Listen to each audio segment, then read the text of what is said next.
Assalamu alaikum wa rahmatullahi ta'ala wa barakatuh. Bonsoir et bonjour. Maintenant, on va passer à ce qu'on appelle traitement des exercices. Et ce exercice qu'on va traiter, c'est quoi? C'est un exercice qui génère deux chapitres à la fois. Et ces deux chapitres sont les deux plus importants chapitres dans la partie physique-chimie. Bon, si vous traitez les exercices de cinématique et le dynamique, cela veut dire que, sans problème, cela veut dire que vous n'aurez pas de problème dans les autres chapitres. Alors que dans ce chapitre, on a ce qu'on appelle le cinématique, puis on a ce qu'on appelle le dynamique, dans lesquels ce qui est le bac D 2005 session normale, la physique. Dans l'exercice 3, il y a ce qu'on appelle la cinématique et dynamique à la fois, mélangés.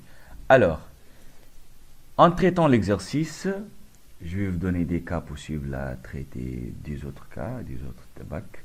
Si vous les traitez, vous aurez les mêmes questions là-dessus et vous aurez les mêmes réponses à la fois. Bon, l'exercice est le suivant. Exercice 3, qui est dans le bac 2005, session normale. Un solide ponctuel de masse M est égal à 500 grammes. Pour le convertir en kilogrammes, il faut le diviser par 1000. Glisse sur un plan AO, incliné d'un angle alpha est égal à 30 degrés par rapport à l'horizontale qui est là. L'objet, il était là, il a glissé comme ça sur le plan AO. Alors, l'angle alpha, elle est là, qui est fait avec l'horizontale. Et ça, c'est le plan. D'accord.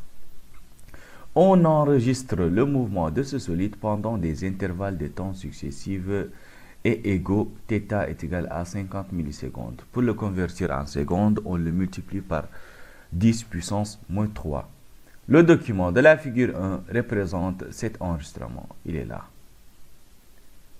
C'est celle-ci, la figure 1, qui représente l'enregistrement. Chaque carreau correspond à 1 cm. Et ceci est important de regarder les carreaux et de compter. Ça c'est 1, ça c'est 2, ça c'est 3, ça c'est 4, ça c'est 5 carreaux. Alors 5 cm entre M5 et M6, 4 carreaux entre M4 et M5, et 3 carreaux entre M3 et M4, et 2 carreaux entre M2 et M3, et une seule carreau entre M1 et M2. Alors, la question, il s'agit de quoi? Il s'agit de calculer les vitesses au point M2, M3, M4, M5. M2 qui est là, M3 qui est là, M4 qui est là et M5 qui est là. Alors, deuxième question, c'est calculer les accélérations au point M3 et M4. En déduire la nature de son mouvement. Alors, on va calculer l'accélération en étant de M3 et M4. Si on le calcule, on va déterminer la nature du mouvement. C'est fini. Alors, troisième question, le mouvement se fait-il avec frottement? Point d'interrogation. Si la réponse est positive, déterminez la valeur de ce frottement, F.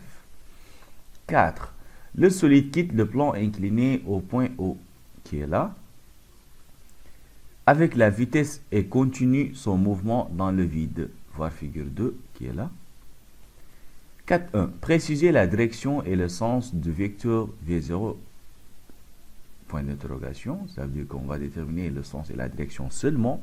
Il n'y a pas de valeur qui sont les caractéristiques. Si on vous demande les caractéristiques ou bien les sens et la direction, c'est la caractéristique. Et là, il y a une manière générale à les décrire.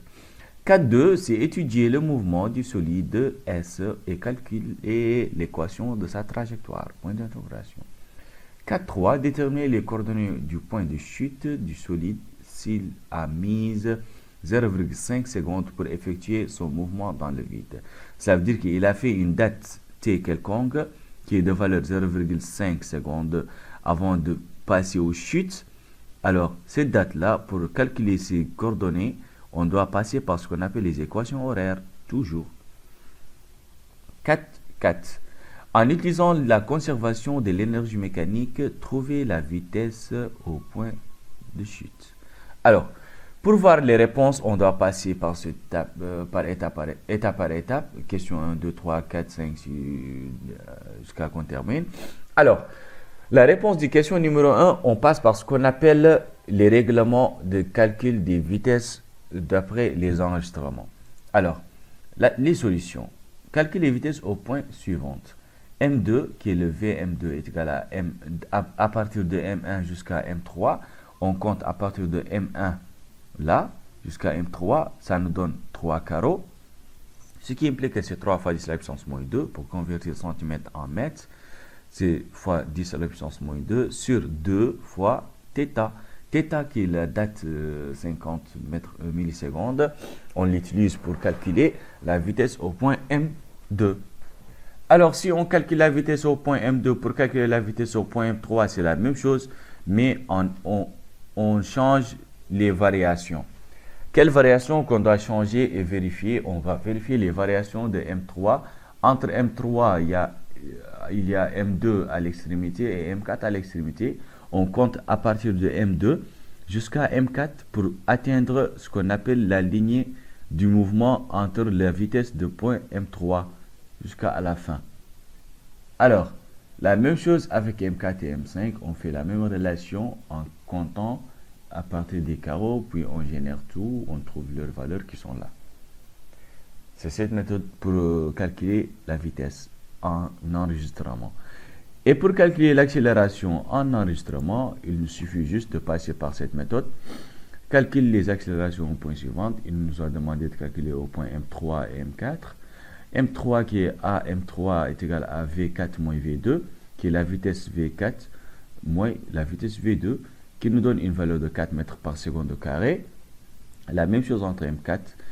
A, M4 est égal à V5 moins V3 sur 2θ. θ, c'est la date quelconque qui est d'un intervalle successif et égaux, qui ne change pas. S'il c'est varié, on va changer les valeurs ici, mais ça ne varie pas parce qu'elles sont égaux.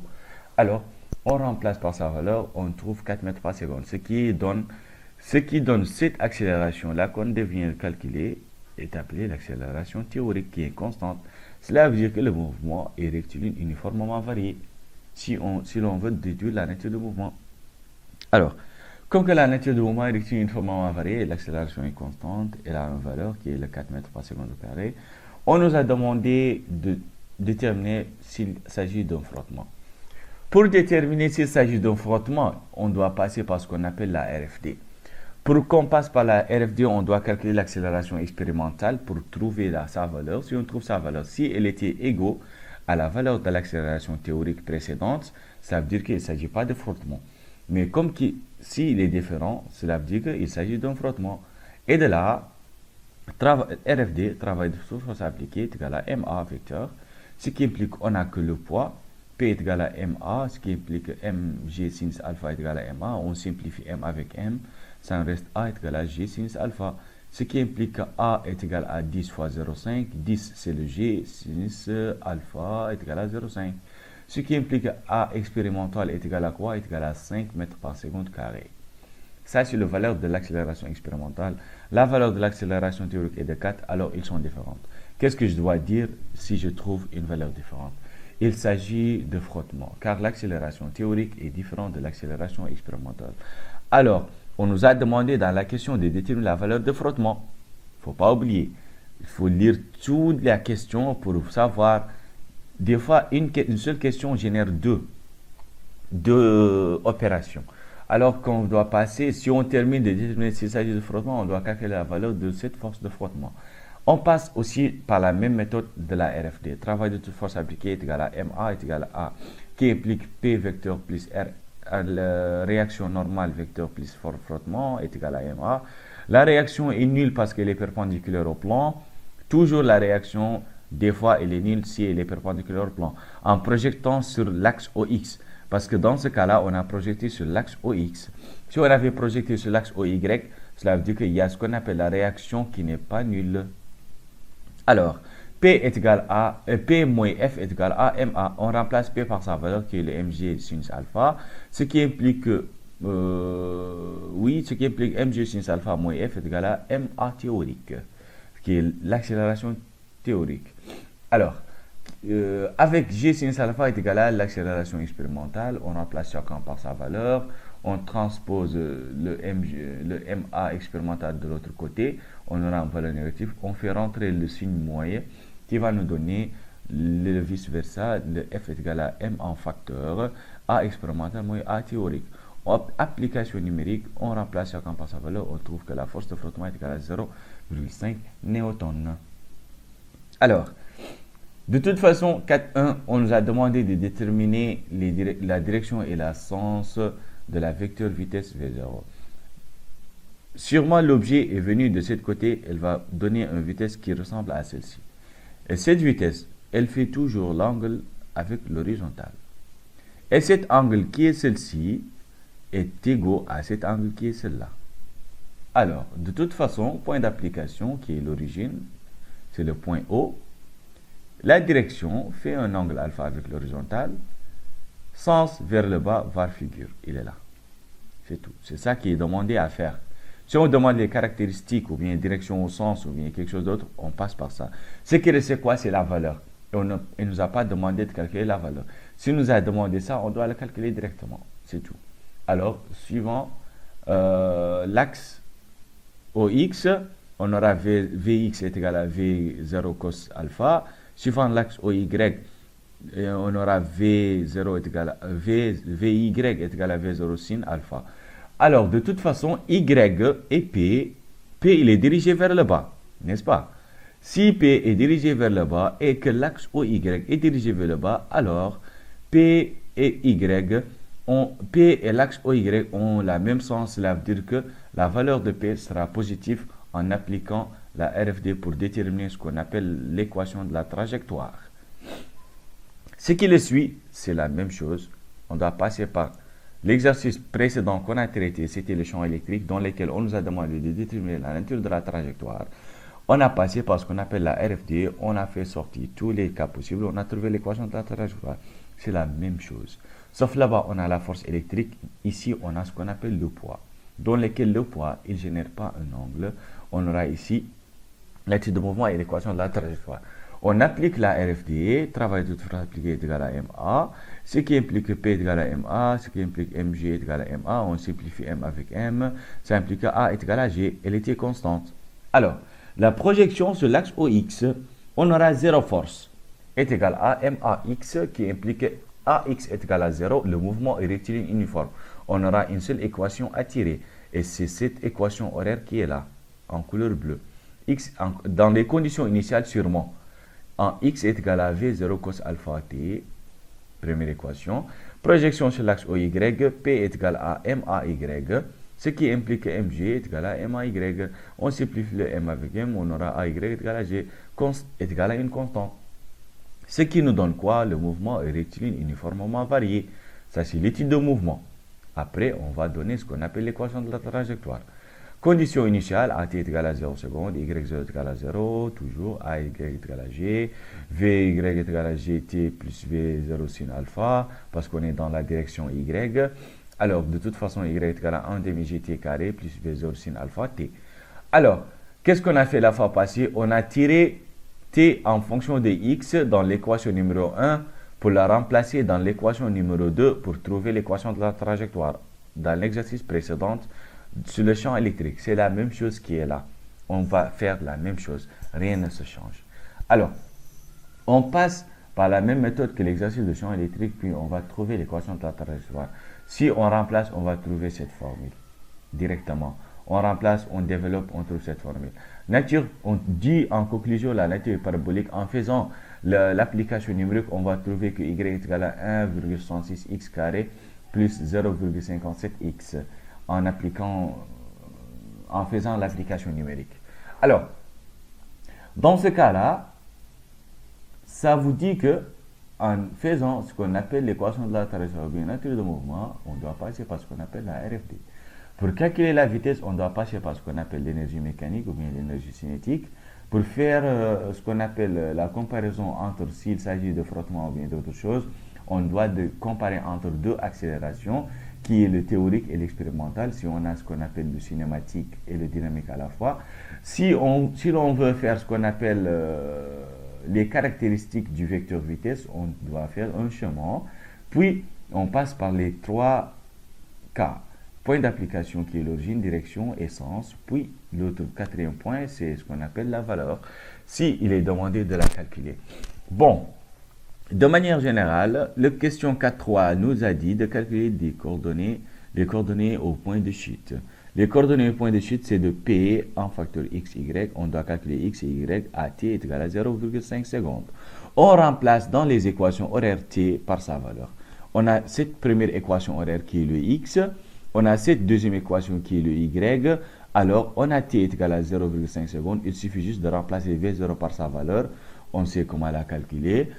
Et de remplacer ce qu'on appelle V cos alpha par sa valeur et t par sa valeur, on trouvera ce qu'on appelle x, qui est le 0,86 mètres. Y aussi est égal à 1,67 mètres. On remplace juste t par sa valeur ici, puis on trouve y. Tout simplement pour calculer v, bon, ça indique que le v, je crois bien que l'exercice nous a déjà donné v. Si on ne nous a pas donné v, pour calculer v, on peut passer par ce qu'on appelle théorème d'énergie cinétique, parce qu'au départ, il n'y avait pas ce qu'on appelle une vitesse initiale. Donc, son départ, la vitesse, elle est nulle. On peut passer par cette méthode pour calculer la vitesse V0. Si on fait la théorie d'énergie cinétique, on aura variation d'énergie cinétique est égale à travail de poids. Il ne s'agit que le travail de poids. Alors, le travail de poids, on doit mettre 1 demi mv0 carré est égal à mgh. Le h qui est égal à cette hauteur qui est là et qui fournit un angle. On doit préciser cet angle et la faire sortir, qui est égal à sinus alpha, ce qui est égal à mg sinus alpha, h.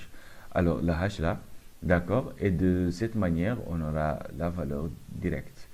Alors, bon, c'était le coordonnées point de chute qu'on vient de calculer. Et pour déterminer V, c'est le théorème d'énergie cinétique.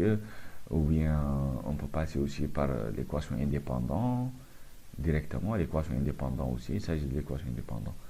Alors, bon, là, la vitesse, la dernière question était de calculer la vitesse au point de chute en utilisant la conservation de l'énergie mécanique. En utilisant la conservation de l'énergie mécanique, on doit poser E mécanique P au point de chute est égal à E mécanique au point origine, qui implique entre parenthèses E mécanique est égal à E cinétique plus E potentiel pesantaire au point de chute, qui est au point de chute, il n'y a plus de pesantaire. Cela veut dire que EPP, énergie potentielle pesantaire, est égal à 0. Est égal à EC plus EPP en facteur au point d'origine. Au point d'origine avant l'arrivée avant arriver au sol. Ça veut dire que EPP existe. Parce qu'avant l'arrivée au sol, il y a une distance qui est le h, qui est cette hauteur-là. Alors, on remplace EC par sa valeur, qui est un ECP au point de chute, 1 demi mvp au point de chute. La vitesse au point de chute, elle est là, qu'on doit chercher, au carré, plus 0, qui est le EPP au point de chute. La pesanteur est égale à 0, est égal à 1 demi mv0 carré plus mgh. Alors que h est égal à y, si h est égal à y, on remplace y par sa valeur qui est celle-ci. On aura vp carré est égal à v0 carré plus 2g h. On simplifie les masses et on multiplie chaque terme par 2. Et on aura cette formule. Alors, Vp est égal, en généralisation, ça implique que Vp est égal à racine de V0 carré plus 2GH. GH est égal à Y, G est égal à 10, V0, on a sa valeur. On l'a calculé d'après cette formule ici en utilisant la théorème d'énergie cinétique ou bien l'équation horaire ou bien l'équation indépendante des temps. Alors, l'application numérique nous dit que Vp est égal à 6,24 mètres par seconde.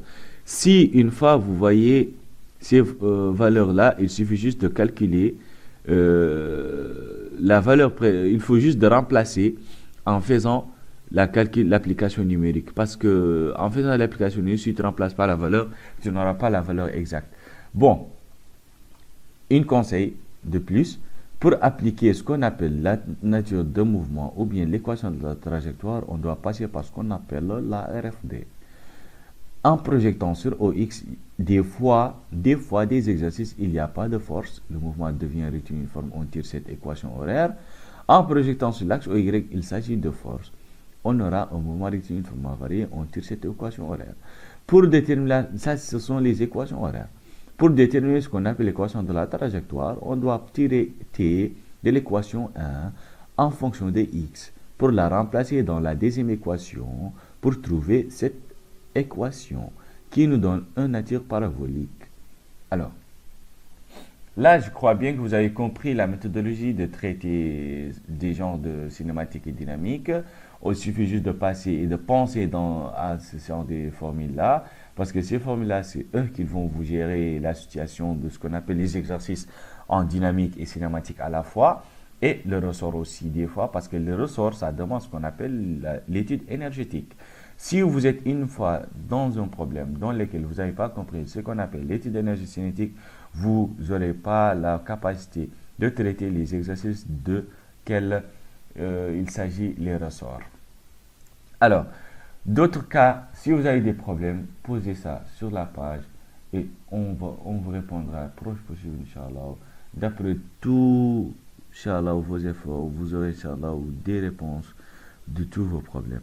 Et là, j'espère que vous avez compris le cours d'aujourd'hui, car c'était juste pour vous donner une idée généralisée de ce qu'on appelle le cinématique et le dynamique à la fois, parce que il s'agit des formules qui ne changent pas aussi, ce sont des formules à retenir. Et la partie difficile, c'est l'étude énergétique. On traitera un exercice dans lequel il s'agit que l'étude énergétique, Inch'Allah. Alors, à la prochaine et merci d'avoir suivi le cours et d'avoir suivi la correction et partagez maximum possible avec vos collègues pour qu'on atteigne leur attention et qu'on les aide à dépasser leurs défauts. Et